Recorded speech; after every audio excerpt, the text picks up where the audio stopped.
সেই বৈঠক হয়েছে কিনা সেটা সম্পর্কে আমরা আসলে কেউই কিছু জানি না। এখন পর্যন্ত স্পষ্টতা নেই এবং এই ধরনের কোনো তথ্য কোথাও থেকে আমরা বারবার আমরা খুঁজেছি, পাইনি। ডক্টর শফিকুর রহমান যে এখন লন্ডনে গেছেন, কি উদ্দেশ্য নিয়ে গেছেন? তারেক রহমানের সঙ্গে কি তার কোনো বৈঠক হয়েছে? যে আশঙ্কার কথা শেখ ফরিদ তারেক রহমানের জানালেন। সাথে ডক্টর শফিকুর রহমানের সাথে কোনো বৈঠক হয়েছে কিনা এটার কিন্তু নির্ভরযোগ্য কোনো তথ্য আমরা এখন পর্যন্ত পাইনি, প্রথমত। এবং সবাই জানে যে জামায়াত নেতা ইংল্যান্ডে অবস্থান করছেন এবং তারেক রহমানের সাথে দেখা করবার প্রয়াসে তিনি গিয়েছেন। সেই বৈঠক হয়েছে কিনা সেটা সম্পর্কে আমরা আসলে কেউই কিছু জানি না। এখন পর্যন্ত স্পষ্টতা নেই এবং এই ধরনের কোনো তথ্য কোথাও থেকে আমরা বারবার আমরা খুঁজেছি, পাইনি। বিএনপি অনেক ম্যাচিউরড একটি রাজনৈতিক দল। বিভিন্ন ঘাত প্রতিঘাতের মধ্য দিয়ে বিএনপি কিন্তু সবকিছু সম্মুখ সারিতে থেকে, সামনে থেকে মোকাবেলা করেছে। ঝড় ঝঞ্ঝা যাই আসুক, বিএনপির নেতা কর্মীরা সেটা ফেস করেছে। বিএনপি কখনো আন্ডারগ্রাউন্ডে ছিল না। সুতরাং বর্তমান পরিস্থিতিতে সার্বিক দেশের অবস্থা, নিরাপত্তা, এই জিনিসগুলো নিয়ে এক ধরনের আইনগত গণতান্ত্রিক মেরুকরণ যে বিষয়গুলোই আমরা বলি না কেন, আমাদের একটা নির্বাচন দরকার।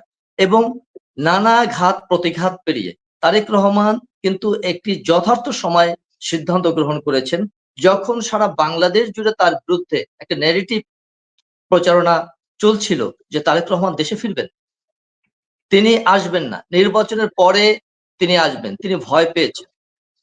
এমনতর একটি মব এবং এমনতর একটি মিথ্যা প্রচারণা যখন সারা দেশ জুড়ে চলছিল, তখন হঠাৎ করে হাদি যেদিন গুলিবিদ্ধ হলেন, সেদিনই বিএনপির মহাসচিব মির্জা ফখরুল ইসলাম আলমগীর সংবাদ সম্মেলনের মাধ্যমে এটা ঘোষণা করলেন। এবং আমরা দেখেছি তারেক রহমান লন্ডনেও তিনি বিদায় সম্বর্ধনায় সকলকে বলেছেন যে কিন্তু আচ্ছা, হাফিজ আল হাসান, আপনার কাছে আবার ফিরছে শেখ ফরিদ। আপনার কাছে কি মনে হয় যে এখানে মানে এই 3 সপ্তাহের মধ্যে কি এমন ঘটে গেল যে তার একার সিদ্ধান্তের উপর দেশে ফেরা যেখানে নির্ভর করছিল না, তো সেখানে সিদ্ধান্তটি কেমন করে এলো? তারেক মির্জা ফখরুল ইসলাম আলমগীর হাদি গুলিবিদ্ধ হওয়ার সঙ্গে সঙ্গে ঘোষণা করলেন তারেক রহমান 25শে ডিসেম্বর ফিরবেন। ওইদিকে মাহমুদুর রহমান তার পরের দিন ঘোষণা করলেন যে মানে এগুলোর একটা যোগসূত্র কোথাও না কোথাও আছে বলে মনে হয়, নাকি ভিন্ন? হ্যাঁ, আমার কাছে মনে হয় যেটা আমাদের সাবেক ছাত্র নেতা, বিএনপির নেতা বললেন যে মিটিং হয়েছে কিনা জানি না, এটা সত্য, আমরা কেউই জানি না যে এখনো প্রকাশ্য তাদের মিটিং হয়েছে কিনা, এটা আমরা জানি না। কারো কাছ থেকে তার কাছে যেমন আসেনি, আমাদের কাছে তথ্য আসেনি, কারণ বিএনপি বা জামাত কোনো বিবৃতি দেয়নি। কিন্তু আমরা সন্দেহ করি, সন্দেহ করার যথেষ্ট কারণ আছে। সেই কারণের একটাই কিন্তু এইটা, যখন মির্জা ফখরুল সাহেব ঘোষণা করলেন যে 25 তারিখ আসবে, মাহমুদুর রহমান যদিও সে জামাতের নেতা নয়, কিন্তু তাকে আমরা যে কোনো জামাত, শিবির এবং পাকিস্তানপন্থী, আমরা বিএনপির মিটিংয়েও তাকে দেখি না, কিন্তু জামাতে। আপনাকে এখানে একটু ইন্টারাপ্ট করছি, দেখুন আপনারা নিশ্চয়ই ভুলে যাননি, মাহমুদুর রহমান ছিলেন বিএনপির তখন ক্ষমতায় খালেদা জিয়া প্রধানমন্ত্রী, তার জ্বালানি উপদেষ্টা। তাকে তো তিনি তো বিএনপি নেতা হিসেবে আবির্ভূত হয়েছিলেন, জ্বালানি উপদেষ্টা। আপনার কথা ঠিক আছে, কোনো সন্দেহ নাই, তিনি বিএনপির খুবই বড় একটা পদে বা বড় একটা অবস্থানে ছিলেন, কিন্তু আমরা তাকে এখন কিন্তু বিএনপির অফিসে দেখি না। সেই জন্য বললাম, যেমন মেজর আখতারুজ্জামান সাহেব শুক্র দিন হয়ে গেল তিনি জামাতে চলে গেছেন, ঠিক আছে, তিনি ঘোষণা দিয়ে জামাতে চলে গেছেন। তাই আমরা যেহেতু তিনি দেখেন তুরস্ক থেকে তিনি এসে কয়েকদিন বিএনপির অফিসে গিয়েছেন, একদিন আমার মনে হয় ওই বিএনপি নেতা হাফিজ আল আসাদ বলতে পারবেন না যে তিনি বিএনপির কোনো মিটিং এ ছিলেন। আমরা সেই জন্য বললাম, আমরা জানি, কারণ বিএনপি করলে, আওয়ামী লীগ করলেই তারা আজীবন আওয়ামী লীগ থাকবে। যেখানে মুক্তিযোদ্ধারাই মুক্তিযোদ্ধা থাকে না, সেখানে বিএনপি বা আওয়ামী লীগ করলে সারা জীবন আওয়ামী লীগ করবে, বিএনপি করবে, আমরা কিভাবে ভরসা? সেই জন্য বলেছি। তো এই মাহমুদুর রহমানের যে কোন তার যে ক্যারেক্টার, মানে তার যে এখন বর্তমান পলিটিক্যাল স্ট্যান্ড, তার যে রাজনৈতিক চরিত্র, টোটালি স্বাধীনতা বিরোধীদের পক্ষে চলে যায়। বিএনপির পক্ষে হলে সেই কথা কিভাবে বলে? যে বিএনপি তো বলে নাই যে 25 তারিখের মধ্যে শেখ হাসিনাকে বাংলাদেশে ফিরিয়ে দিতে হবে, এটা তো বলে নাই। তারা তাদের ভাষায় বলেছে, তারিখও দেয় নাই, তারা এই ভাষাতেও বলে নাই। বিএনপি তাদের এই বক্তব্য তাদের রাজনৈতিক ভাষাতে বলেছে, কিন্তু মাহমুদুর রহমানের ভাষা, জামাতের ভাষা, তথাকথিত বৈষম্য বিরোধী আন্দোলনের ভাষা, তথাকথিত এনসিপির নামক তথাকথিত শিশু কিশোরদের দলের ভাষার সাথে, জামাতের সাথে, শিবিরের সাথে, সাদেক কায়েমদের সাথে মাহমুদুর রহমানের ভাষা মিলে যায়। তাই আমি বলেছি তিনি তাদের গণনার। এটাই আমি আমার ভিউজ এটা আর কি। তো আপনি যেটা বললেন যে এটার সাথে আর একটা মিল আছে কিনা, আমার সন্দেহটা এই জন্যই বেড়ে গেছে। মাহমুদুর রহমান তখন এই ডিক্লেয়ার দিল জামাতের নেতা ওইখানে, সেই জন্য আমরা সন্দেহ করেছি যে বৈঠক হতে পারে, সেটা প্রকাশে হতে পারে, গোপনও হতে পারে। কেউ কেউ মনে করতেছে যে, যেটা আমার কাছে মনে হয়, আমি ব্যক্তিগতভাবে যেটা মনে করি, আমার সাথে সেটা আপনিও একমত হতেও পারেন, নাও হতে পারেন, আমাদের ছাত্রদল নেতা একমত হতে পারে, নাও হতে পারে, সেটা আলাদা বিষয়। আমার কাছে মনে হচ্ছে জামাত যতই চাপাবাজি করুক, জামাত যতই আমাদের জামালপুরের ভাষায় যদি বলি যতই ফাল পারুক, জামাত বিএনপির সার্টিফিকেট ছাড়া, বিএনপির খুঁটি ছাড়া, আমি দায়িত্ব নিয়ে বলতেছি, বিএনপির মই ছাড়া তারা কোনোদিনই বাংলাদেশে 3টার উপরে আসন বেশি পাবে না, এমনকি এইবারও পাবে না। এইবারও তারা 2 অঙ্কের আসন পাবে না, মানে 10 হবে না, সর্বোচ্চ 9, নিচে 1। এমনকি কেউ কেউ বলে যে আমার সাথে ব্যক্তিগতভাবে কথা হয়েছে, সেগুলো তারা আওয়ামী লীগ করে না, আওয়ামী লীগ তো নাই, বিএনপি লোকদের মুখে শুনেছি এবার সাইদের ছেলেও দাঁড়িয়েওয়ালা মার্কায় ফেল করতে পারে, তাহলে তো শূন্য হয়ে যায়। সেই জন্য বললাম শূন্য, কারণ তাদের একটা সাতক্ষীরার আসনই তো পারফেক্ট, সাতক্ষীরা ছাড়া তো কোথাও, আর শাহজাহানের সিট ছাড়া তো কোথাও, মানে জামাতের শাহজাহান, এই 2 সিট ছাড়া তো কোথাও তারা গ্যারান্টি দিতে পারবে না। এমনকি এই যে জামাতের নেতা ঢাকা ইলেকশন করবে, সে তো নিশ্চিত থাকেন ফেল করবে। বিএনপির নেতার সাথে তো ফেল করার 90% সম্ভব, 99, অন্য দলের নেতার সাথে সে ফেল করতে পারে, সেই বিষয়ে আমি যাচ্ছি না। তো এখন এই জন্য বললাম যে জামাত সেইখানে তারেক রহমানের সাথে বসে এটা বলতে পারে যে ভাতিজা, আমরা তো বহুত ফাল পারছি, আমরা তো বহুত দেখাইছি বাংলাদেশের জনগণকে আমাদের এত ক্ষমতা, আমরা হাতির মতো বড়। আসলে তো তারা কিছুই না। তারা এইখানে গিয়ে সিট বা আসনের, সংসদীয় আসনের ভাগাভাগি নিয়ে তারেক রহমানের সাথে আলোচনা করতে পারে।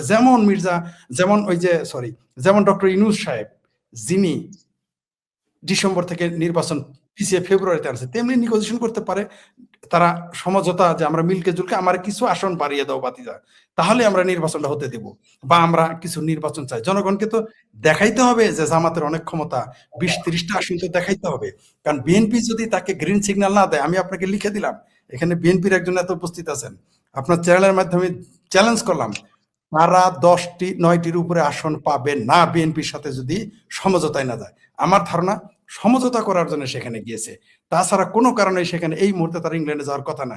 যদি তারা মধ্যপ্রাচ্যে যাইতো বুঝতাম যে জাকাতের টাকা আনতে গেছে, কারণ জামাতের নেতা বলেছে যে বাংলাদেশকে তারা জাকাতের টাকা এনে দিবে।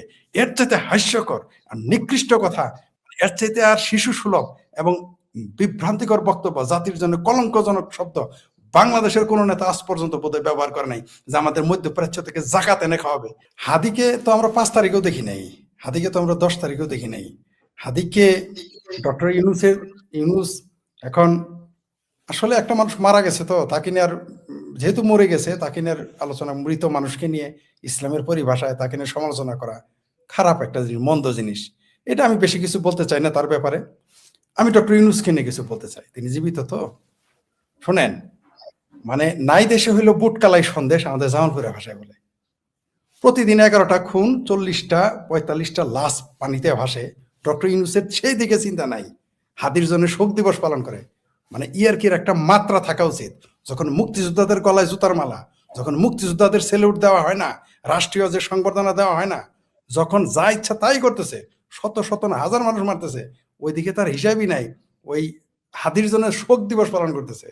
আমরা তার মৃত্যুতে শোক পালন করুক, কোনো সমস্যা নাই। আপনি জাতীয় শোক দিবস, সে কে, জাতির জন্য তার কি অবদান আছে, কি অবদান আছে এখানে আমি জানতে চাই। এই যে এখানে একজন ছাত্র নেতা আছেন, তার বয়সে, তার জীবনে জাতিকে ছাত্র নেতা হিসেবে বর্তমানে যেটুকু দিয়েছেন, তার 100 ভাগের 1 ভাগ হাদির অবদান আছে কিনা। এখন যদি বলে হাদিকে মেরে ফেলার কারণে তাদের বিরাট সুবিধা হয়েছে, তাইলে তার জন্য বিরাট অবদান দিয়েছে। এটা বলতে বাধ্য হলাম এই কারণে, যেহেতু শোক দিবস ঘোষণা করেছে। আপনি তার মৃত্যু নিয়ে, আমি তাকে নিয়ে, হাদিকে নিয়ে আমি একটা শব্দ উচ্চারণ করতে চাই না, তাকে নিয়ে বহু সমালোচনা করা যেতে পারে, কিন্তু আমি এই মুহূর্তে করতে চাই না, যেহেতু লোকটা মারা গেছে। আবার বলতেছি, কিন্তু এই যে বদমাইশ, এটা আমি কে কি বলবেন, এটা যার যার ব্যক্তিগত মত, কোনো সমস্যা নাই। হাদির এমন কোনো যোগ্যতা নাই, হাদির এমন কোনো জাতীয় অবদান রাখে নাই যে তার জন্য শোক দিবস পালন করতে হবে। এই অবদান সে যোগ্য, সে না। একটা রাষ্ট্রের শোক দিবস ইয়ার কিনা, যেখানে আপনি বঙ্গবন্ধুর মৃত্যু দিবসকে জাতীয় শোক দিবস আপনি বাতিল করে দিলেন, যেখানে নৃশংসভাবে যিনি জাতির জন্য মানুক না মানুক, কিন্তু জাতীয় নেতা মানতে তো বঙ্গবন্ধুর অসুবিধা নাই কারণ বঙ্গবন্ধুর জাতির নেতা মানলে নাকি ইমান চলে যায়, কিন্তু বাবায় কম জিন্নাকে মানলে ইমান যায় না, ইমান যায় কেবল শেখ মুজিবকে জাতির জনক মানে। সেই প্রসঙ্গে না গেলাম, তাদের সে 14 তারিখের দিন জাতীয় শোক দিবস বাতিল করা হইলো, আর হাদির জন্য শোক দিবস ঘোষণা করা হইলো আগামীকাল। এগুলো হচ্ছে ফাত্রামি, এগুলো আরো হেয় করা, হাদির মৃত্যুকে আরো বিতর্কিত করা, এটা না করে অন্যভাবেও শোক প্রকাশ করা যেত। আরো মানুষ সেটা, আমরাও এই বিতর্ক করার সুযোগ পেতাম না, আমরাও সেখানে সহমত পোষণ করতাম, সংহতি প্রকাশ করতে বাধ্য হতাম। কিন্তু ডক্টর ইউনূসের বক্তব্য শুনলাম তো, এগুলো শিশুসুলভ বক্তব্য, এগুলো হচ্ছে, এটা একটা, এই বক্তব্যটা একেবারে থার্ড ক্লাস।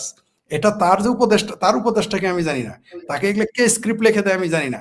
এটা হচ্ছে সরোয়ার ফারুকী লিখে দিলেও এত মন্দ স্ক্রিপ্ট, এত দুর্বল স্ক্রিপ্ট কে লেখে? একটা মানুষের মৃত্যুতে শোক এইভাবে লেখে? এটা যদি আমার ছাত্রের কাছে পাঠাইতো, সেও একটা ভালো স্ক্রিপ্ট লিখে দিতে পারতো।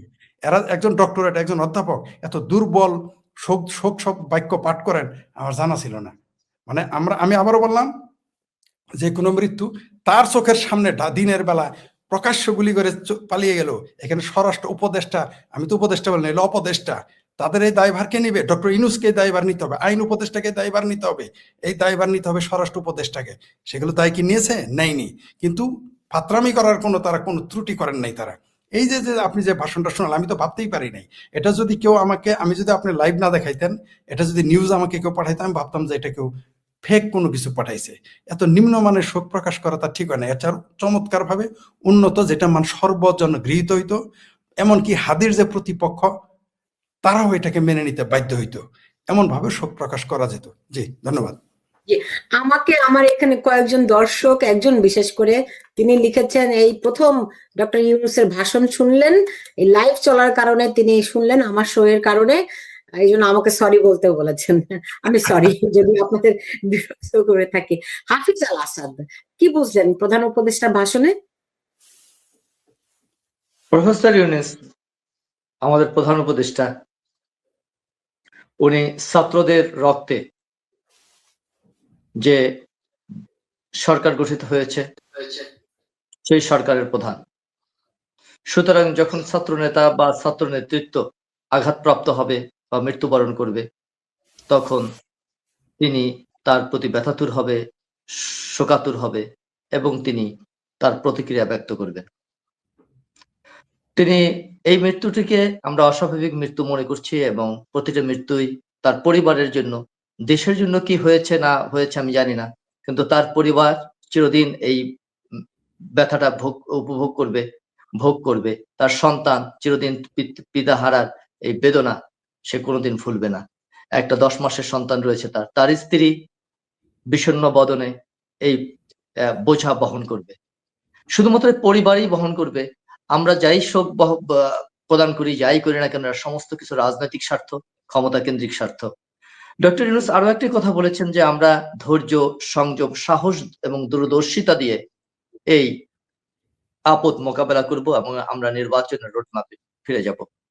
আমরা তার সকল কথার পরও আমরা মনে করছি তার দৃঢ়তা নির্বাচনকে কেন্দ্র করে, এবং এই নির্বাচন দেশের জন্য অত্যন্ত অপরিহার্য একটি উপাদান।